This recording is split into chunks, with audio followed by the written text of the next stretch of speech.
Welcome to this week's review of Mashle Magic and Muscle, Chapter 61. Mash Bernadette and the Sonic Chase.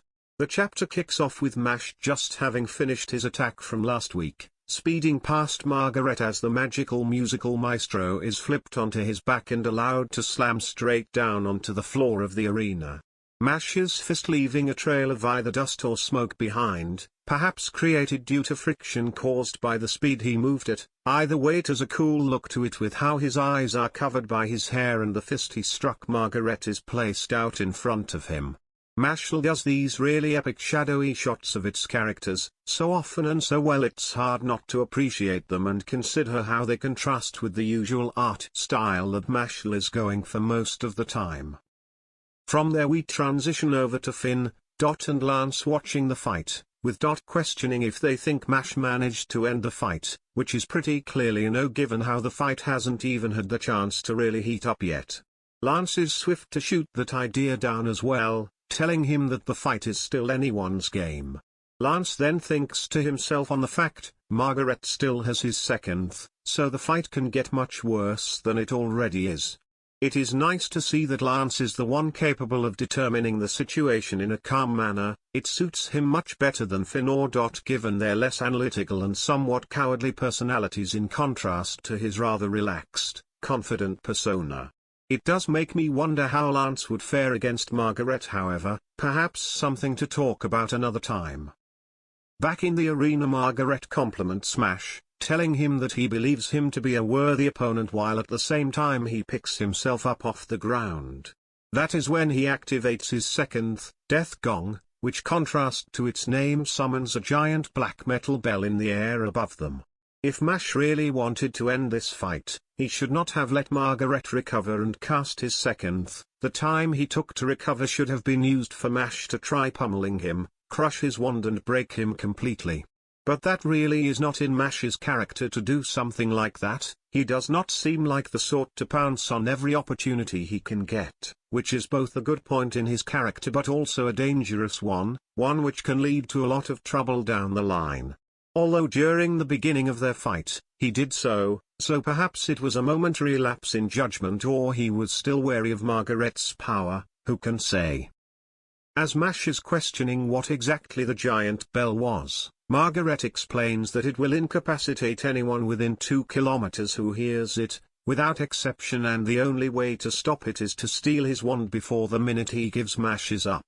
Now here is my question, does that mean Margaret's spell has a charge time of 1 minute or that he is giving Mash a chance to beat him when he does not actually need to? Depending upon that answer it could affect how dangerous Margaret really is. Also I realize that this pretty much shoots down my idea that Margaret's metamorphosis involved him fusing with his wand. Guess he just was not using it last chapter for whatever reason. Also, he calls it Death Gong, when it does not kill people, or at least he does not state that it has such a capacity. Also I have doubts if the divine visionaries present would allow such a spell to go off unimpeded with its far-ranging effects.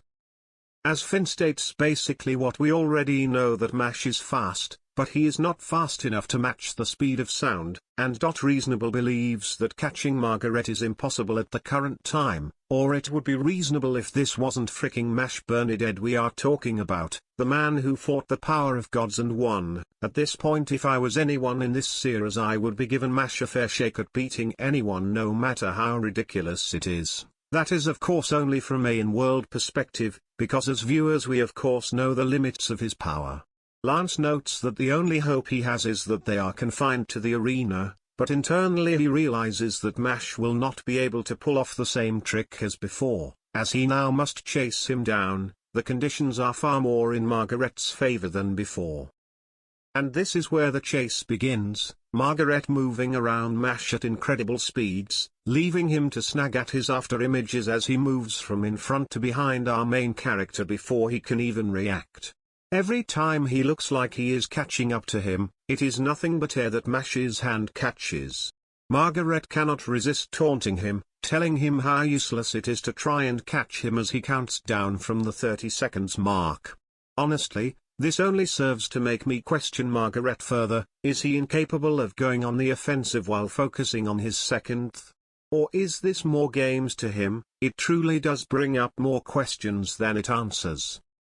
As the 10-second mark hits, Dot yells out that there isn't much time left, and Mash digs his hands into the arena floor, ripping the entire thing up and throwing it straight at Margaret's position, and by the look of it the crowd as well. That's when Mash charges straight through the center of the still-moving mass of stone to charge straight at Margaret, leaving the sound mage with only two choices, left or right. Something which the crowd of people and Margaret are quick to take note of, and as Mash seems to be moving to the right, Margaret concludes that without his reflexes to catch him, Mash would just have to guess which way he was going. And as he is thinking about how unfortunate it is that Mash made such a choice, as Margaret attempts to move to the left, Mash suddenly completely changes direction to head to the left, giving us yet another cool shot of Mash and Margaret's blurred out form, with Mash's one whited out eye, a very epic image. Margaret realizes that Mash was feinting the whole time, while Tom gives us the explanation on what a feint is, and as he does so he starts to rapidly bite his fingernails, either in excitement or fear. Margaret believes that Mash cannot possibly catch him with the distance which is between them. But that is where he is wrong. Mash had his arms stretched out far as he could and managed to grab him with nothing but his pinky. Once again, proving that for all Mash might lack in terms of book smarts and traditional common sense, he makes up for it in spades in terms of physical skill and adaptability. And that was all it took for Mash to slam him into the ground, breaking Margaret's grip on his wand, and for Mash to catch it out of the air and shatter it into pieces, and as he does so the bell begins to dissolve into little white bubbles of magic, and someone, probably the announcer, declares that the Sonic chase has come to an end, and with Margaret's defeat, Mash is one step closer to becoming a visionary. Of course, given the end of the chapter, he might be much further away than anyone can imagine. Margaret, still conscious and remaining in his metamorphosis state despite having his wand broken, which is interesting. I wonder if he can willingly return to that original state or not, comments on how Mash managed to do all that without magic.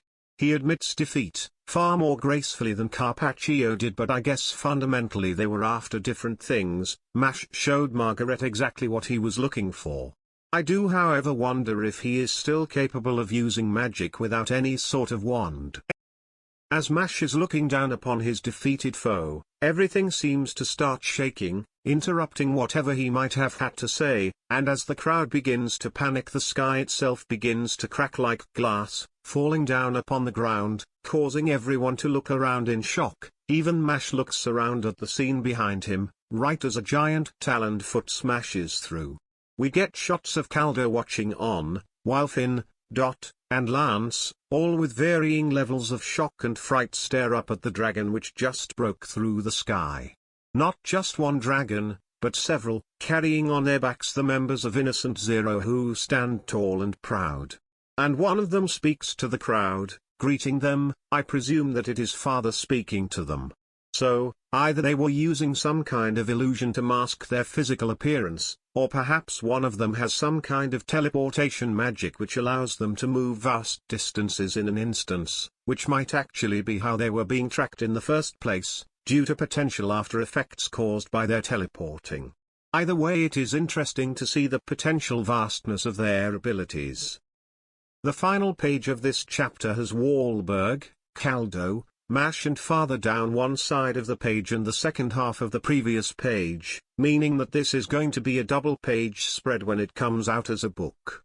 As for what happens next, I have a few ideas. Maybe they actually start a fight, like a full-scale invasion similar to Naruto's Chunin exams. Maybe Innocent Zero kidnaps Mash and books it, leading into a mission to retrieve him from Innocent Zero, which has the climax resulting in them just finding Mash happily chatting with Father over some cream puffs. Who can say? When it comes to Mashle, all you can do is expect that nothing will ever be ordinary. Anyway, I have been the Anonymous Weeb. This has been my review of Mashle Chapter 61. If you liked the video, please remember to hit the like button, and if you wish to see more of this, consider subscribing and hitting the notification bell. And if you wish to share your thoughts, options, or just want to tell me about how my video sucked, the comment section is open to you. Also, if there is a manga series out there, which you do not feel is getting enough love and you want to help spread to more people, feel free to leave it in the comments and I'll give it a read and make a video on it to help spread awareness. With that all said and done, have a nice day or night wherever you are.